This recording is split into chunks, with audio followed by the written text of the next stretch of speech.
English premier লিগের তারকা নীল টেলরের হাত ধরে শুরু হলো কলকাতা গোলস প্রকল্পের তৃতীয় মরশুম। ইপিএল এ সোয়ানসি সিটির এই ডিফেন্ডার ব্রিটেনের অলিম্পিক ফুটবল দলেরও সদস্য ছিলেন। প্রতিভাবান তরুণ সোয়ানসির ডিফেন্ডারকে পেতে ঝাঁপিয়েছিলেন ফার্গুসন ওয়েঙ্গাররাও।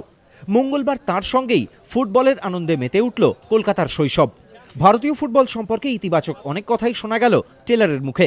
ফুটবলের আইপিএল থেকে যুব বিশ্বকাপ, তারুণ্যের তেজকেই আগামী দিনে ভারতীয় ফুটবলের সম্পদ আখ্যা দিলেন ইপিএল এর এই তারকা।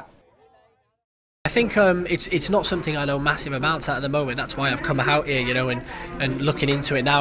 We're really at the very start of what we're trying to do. So this is what we're here for, to learn more about where India's going in football and how it's developing. And British কাউন্সিলের সঙ্গে কলকাতা পুলিশের যৌথ উদ্যোগে এবার goals প্রকল্পে অংশ নিচ্ছে 9টি ক্লাব। মোহনবাগান, ইস্টবেঙ্গল, মোহামেডান প্রয়াগের সঙ্গেই রয়েছে Aryans, George Telegraph, Dalhousie police athletics এবং কালীঘাট মিলন সংঘ। শহর জুড়ে 12টি মাঠে চলবে খেলা। 12 থেকে 18 বছরের উঠতি ফুটবলারদের সঙ্গে এদিন বিকেলে ইস্টবেঙ্গল মাঠে খেলার আনন্দে মেতে উঠলেন নীল টেলর।